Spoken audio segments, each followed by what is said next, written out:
प्रेम से बोलो जय माता दी। क्या आप जानते हैं कि दुर्गा माँ की मूर्ति बनने में वैश्य यानी कि वैश्यालय की भूमि की मिट्टी क्यों अनिवार्य मानी जाती है? नवरात्रि और विशेषकर दुर्गा पूजा में देवी की मूर्ति बनाने की परंपरा बहुत प्राचीन है, परंतु इसमें एक विशेष बात है। मूर्ति निर्माण के समय वैश्यालय की मिट्टी, जिसे बंगाल की परंपरा में पुण्य माटी कहा जाता है, का प्रयोग अनिवार्य माना जाता है। यह परंपरा केवल लोकाचार नहीं है, बल्कि इसके पीछे गहन आध्यात्मिक, सामाजिक और धार्मिक अर्थ छिपे हुए हैं। देवी भागवत पुराण, तंत्र शास्त्र और कालिका पुराण में इस रहस्य का संकेत मिलता है।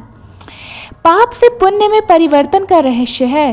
शास्त्रों के अनुसार जब कोई पुरुष किसी वैश्यालय में प्रवेश करता है तो वह अपने भीतर जो अहंकार है, दंभ है और सामाजिक आडंबर लेकर जाता है, वह द्वार पर ही गिरा देता है। वह भीतर केवल एक साधारण मनुष्य बनकर प्रवेश करता है। इसलिए उस स्थान की मिट्टी को पुण्य भूमि कहा गया है, क्योंकि वहाँ पर प्रवेश करते ही व्यक्ति का अहंकार टूट जाता है। दुर्गा माँ जगन माता है। वह केवल ब्राह्मणों, क्षत्रियों या उच्च जातियों की नहीं, बल्कि संपूर्ण मानवता की माता है। इसलिए देवी की मूर्ति में हर समाज का प्रतिनिधित्व होना चाहिए। जैसे कि जल होता है वो गंगा जी का होता है, जो पवित्र नदी से लिया जाता है। धूल खेतों से होता है, जो गृहस्थों के आंगन से भी ली जाती है। और मिट्टी वैश्यालय से ली जाती है, ताकि देवी की मूर्ति में सभी वर्गों और सभी जीवन स्थितियों का समावेश हो। इससे यह संदेश मिलता है कि माँ सबकी है, चाहे वह कितनी भी गिरी हुई स्थिति में क्यों ना हो। कालिका पुराण और लोक कथाओं में आता है कि एक बार नारद मुनि ने माँ दुर्गा से पूछा था, माँ, आप सभी के लिए समान रूप से करुणामयी हैं, परंतु समाज जिन स्त्रियों को तिरस्कृत करता है, क्या आप उनके लिए भी वैसे ही कृपालु हैं? माँ ने उत्तर दिया, नारद, जो स्त्री चाहे किसी भी परिस्थिति में हो, यदि वह मेरा स्मरण करती है तो वह मेरी भी पुत्री कहलाती है।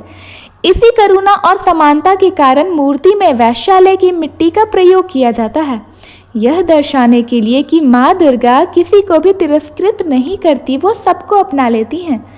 तंत्र शास्त्र के अनुसार मूर्ति में जो वैश्यालय की मिट्टी लगाई जाती है, वह पाप और अपवित्रता को पवित्रता और शक्ति में बदल देती है। यह देवी की सबसे बड़ी शक्ति है, पापी को भी पावन बना देना। माँ दुर्गा का स्वरूप ही है कि वह दुष्टों का उद्धार करे और गिरों को उठाकर उन्हें अपनी शरण में ले लेती है। माँ देवी सबकी है, धनी, गरीब, उच्च, निम्न, पवित्र, अपवित्र, सबकी वो माँ है। मूर्ति में वैश्यालय की मिट्टी जोड़ना इस बात का प्रतीक है कि माँ सबको अपने अंदर समेट लेती हैं। मिट्टी उसी स्थान की ली जाती है जहाँ मनुष्य अपना सामाजिक अहंकार छोड़ता है। पूजा का मूल भाव भी यही है कि हम अहंकार त्याग कर माँ के चरणों में समर्पित हो जाएं। जो समाज में सबसे अधिक पापिनी मानी जाती है, माँ उन्हें भी अपने आंचल में स्थान देती हैं। यह दर्शाता है कि माँ दुर्गा करुणामयी और क्षमाशील हैं।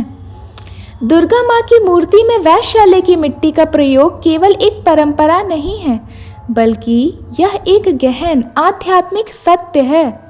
माँ दुर्गा सबकी हैं, सबको अपनाती हैं। वो कभी भी अपने बच्चों में, अपने भक्तों में भेद नहीं करती हैं, क्योंकि वो जगन माता है। पाप और पवित्रता दोनों उनके चरणों में समान रूप से आकर दिव्य हो जाते हैं। मनुष्य को भी किसी का तिरस्कार नहीं करना चाहिए, क्योंकि माँ की नज़र में सब एक समान होते हैं। क्योंकि हम सब, चाहे वो अमीर हो, गरीब हो, उच्च कुल के हो या निम्न कुल के हो, हम सभी माँ के ही बच्चे हैं। इसलिए जब हम माँ दुर्गा की मूर्ति के दर्शन करते हैं तो हमें स्मरण रखना चाहिए कि माँ केवल हमारे लिए नहीं, बल्कि सृष्टि के प्रत्येक जीव जंतु के लिए करुणामयी हैं। धन्यवाद। जय माँ दुर्गे। अगर आपको ये कथा अच्छी लगी तो प्लीज़ हमारे वीडियो को लाइक करें, अपने फ्रेंड्स फैमिलीज़ के पास शेयर करें और नए हैं तो हमारे चैनल को सब्सक्राइब करना ना भूलें। जय माता दी।